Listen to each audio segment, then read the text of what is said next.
నమస్తే న్యూస్ 24 తెలుగుకి స్వాగతం. వార్తల్లోని ముఖ్యాంశాలు ఇప్పుడు చూద్దాం. మంచిర్యాల జిల్లా జన్నారం మండల సర్వసభ్య సమావేశం ప్రశ్నోత్తరాల మధ్య 4 గంటల పాటు కొనసాగింది.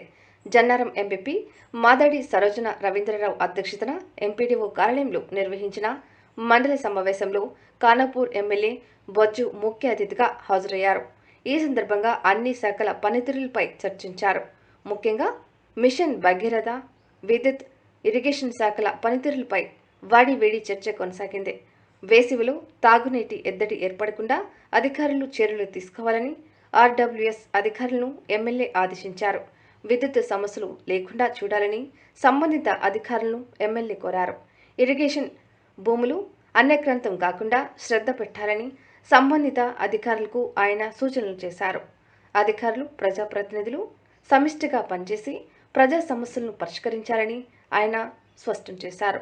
ఈ కార్యక్రమంలో జన్నారం ఎంపీటీసీ ఎర్ర చంద్రశేఖర్, ఎంపీటీఓ అరుణ రాణి, వైస్ ఎంపీపీ సుధారి వినయ్, పలు శాఖల అధికారులు, ప్రజాప్రతినిధులు, సర్పంచులు, ఎంపీటీసీలు తదితరులు పాల్గొన్నారు. కానీ ఎందుకంటే తీసుకొచ్చిన పట్టుకోవడం, వాళ్ళ సొంత పనుల కోసం తీసుకొచ్చిన పట్టుకోవడం, అదేవిధంగా బాంబు వెదురుస్తాం, దోమదారి కావచ్చు, అల్లంబరి కావచ్చు, వాళ్ళందరూ కూడా వెదురుతోటి వాళ్ళ జీవన విధానం, అది లేకపోతే వాళ్ళు బతకలేరు. అట్లాంటి విషయాల్లో కూడా మనం కొంత ఆలోచన చేసి హై లెవెల్ దృష్టికి తీసుకెళ్లాల్సిన అవసరం ఉంటుంది. అదేవిధంగా ఈ ప్రాంతానికి సంబంధించిన సమస్యలు ఏమైనా సరే, ఏ ప్రాంతంలో ఏముందో నాకు తెలుసు, ఏ ప్రాంతంలో ఏ సమస్య ఉందో నాకు తెలుసు. పార్టీ విషయంలో కూడా నాకు సంపూర్ణమైన అవగాహన ఉంది. ఏది అంతా కూడా నేను 2008లోనే ఫారెస్ట్ వీటన్ని కూడా నేను సర్వే చేసిన. ఫారెస్ట్ డిపార్ట్మెంట్ లో నేను ఆ రోజుల్లో నాకు ఉపాధి దొరకకపోతే అడవిలో పోయి ఫారెస్ట్ కంపార్ట్మెంట్ అన్నీ కూడా నేను తిరిగింది. కాబట్టి అడవిలో కూడా నేను తిరుగున్న ఈ ప్రాంతంలో ఏ కంపార్ట్మెంట్ ఉందో, ఏ ప్రాంతంలో ఏముందని కూడా నాకు సంపూర్ణమైన అవగాహన ఉంది. కాబట్టి ఫారెస్ట్ డిపార్ట్మెంట్ అయినా సరే, అదేవిధంగా ఎక్సైజ్ డిపార్ట్మెంట్, మరి ఎక్సైజ్ డిపార్ట్మెంట్ కి నేను మేడం కూడా విజ్ఞప్తి చేస్తున్నా, తప్పకుండా మనం అనుకున్నట్టు బెల్ట్ షాపులు ఎక్కడ కూడా లేకుండా చేసే బాధ్యత మనందరి పైన ఉంది. కాబట్టి బెల్ట్ షాపులని పూర్తి స్థాయిలో నిర్మించాలని నేనైతే అనుకుంటున్నాను. కాబట్టి బెల్ట్ షాప్ లేకుండా చూడాలి. మళ్ళా ఎమ్మెల్యే చెప్పిండు కదా, ఎవరు చూస్తారంటే కూడా అది పొరపాటు. నా అండర్ గ్రౌండ్ లో చాలా మంది నేను పని చేస్తున్నా, ఇక్కడ ఏం జరుగుతుంది అనేది, ఏ ప్రాంతంలో ఏం జరిగినా, ఏ ప్రాంతంలో ఏం జరుగుతుందో ప్రతి ఒక్క సమాచారం డే బై డే నాకు వస్తూనే ఉంటుంది. కాబట్టి నేను విజ్ఞప్తి చేస్తున్నాను. కాబట్టి సోదరులారా, ఎన్నైతే శాఖలు ఉన్నాయో అన్ని శాఖలకు సంబంధించిన కావచ్చు, నీటిపారుదల కావచ్చు, ఎన్నైతే ఇంపార్టెంట్, అదేవిధంగా రోడ్స్ అండ్ బిల్డింగ్స్, నాకు తెలవకుండా ఏ పనులైనా సరే తెలవకుండా ఏ పనులు కూడా చేయడానికి వీల్లేదు. చెప్తున్న ఆర్ఆర్బీ కావచ్చు, పిఆర్ కావచ్చు, ఇరిగేషన్ కావచ్చు, కంపల్సరీ నా నోటీసులు తీసుకురండి. ఎందుకు ఆ విషయం చెప్తున్నానంటే చాలా మంది తెలవకుండానే పనులు ప్రారంభిస్తున్నారు. మినిమం ఎమ్మెల్యే చెప్పకుండానే పనులు ప్రారంభిస్తున్నారు. వాళ్ళ ఇష్టానికి ఇంకా పనులు చేస్తున్నారు. అది మంచిది కాదు. తప్పకుండా ఏ పని జరిగినా పార్టీ సెంటర్ల విషయంలో కావచ్చు, గతంలో పార్టీ సెంటర్లు అన్నింటిలో కూడా మేము గతంలో తిరగడం, ప్రతిపక్షంలో ఉన్నప్పుడు ఎక్కడెక్కడ ఏ సమస్యలు మాకు బాగా తెలుసు.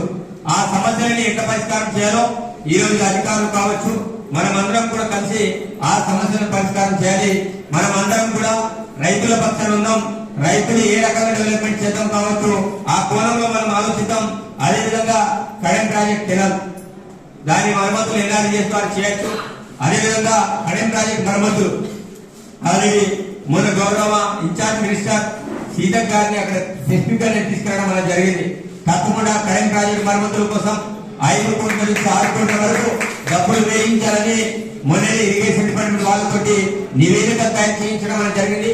ఈ రోజు నేను సాయంత్రం ఆల్రెడీ మీటింగ్ ఉంది కాబట్టి ఆ కడెం ప్రాజెక్ట్ సంబంధించిన నివేదికలను కూడా నేను గౌరవ మంత్రి వారికి, అదేవిధంగా ఇరిగేషన్ శాఖ మంత్రి వారికి, వాళ్ళందరూ కూడా సబ్మిట్ చేస్తున్నా. తప్పకుండా ఈ 5 సంవత్సరాల లోపల కడెం ప్రాజెక్ట్ కొంత గేట్ల విషయంలో రీడిజైన్ చేసి తప్పకుండా అందరికి సాగునీరు అందించే విధంగా గౌరవ ముఖ్యమంత్రి దృష్టికి కూడా ఆ సమస్యని నేను తీసుకురావడం అనేది జరిగింది. తప్పకుండా ఆ సమస్యని పరిష్కరించే బాధ్యత మనందరిపై ఉంది. కాబట్టి సోదరులందరూ కూడా విజ్ఞప్తి చేస్తున్నాను, సర్పంచులు పదవి కాలం పెంచాలని కొంతమంది మరి ఏదైతే కోరుకున్నారో ఆ విషయం చాలా మంది సర్పంచులు మా దృష్టికి తీసుకొచ్చారు. హై లెవెల్ మేము దృష్టికి తీసుకొస్తున్నాం. బిల్లుల విషయం మీకు తెలుసు, మీరే ఈ రోజు అధికార పక్షంలో ఉన్నారు. బిల్లులు ఎందుకు వస్తలేమో అది మీ అందరికి తెలిసిన విషయమే. కానీ మీరు ఏ పార్టీకి సంబంధించిన వ్యక్తులు కాదు. అయినప్పటికీ కూడా పార్టీని పట్టుకొని ఇన్ని రోజులు ఉన్నారు. సమస్యలు మీ దగ్గర ఉన్నప్పుడు కూడా కనీసం మీరు కూడా మూగపోయినట్టు మీరు కూడా మౌనంగా ఉండడం అది మీ తప్పు. ఎందుకంటే ఇప్పుడు అధికారంలో వచ్చిన పార్టీ ఇప్పుడు మీరు అడగడం కాదు, దానికంటే ముందు కూడా అడగాల్సి ఉండే. కానీ ఎవరు కూడా అడగలే, ఒక్కరు కూడా ప్రశ్నించలే. అంటే కేసీఆర్ అడగకూడదనా, మీ పార్టీ అంతా అడగకూడదని మీరు అనుకున్నారా? ఏదో అర్థం కాలే. అది కూడా మీ తప్పు. ఆ తప్పులు సరి చేయాలంటే కొంత సమయం పడుతుంది. కాబట్టి మీ రాష్ట్ర స్థాయిలో కనీసం జీతులు ఇంపడే పరిస్థితి లేదు.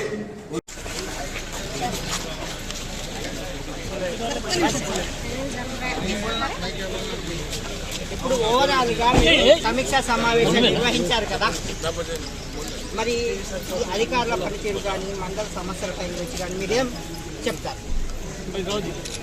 మరి అధికారుల పనితీరు గతంలో ఎట్లుండనో మనకు తెలియదు. కానీ ప్రస్తుత పరిస్థితుల్లో కంపల్సరీ అధికారులు కావచ్చు, ప్రజాప్రతినిధులు కావచ్చు మార్పు రావాలి.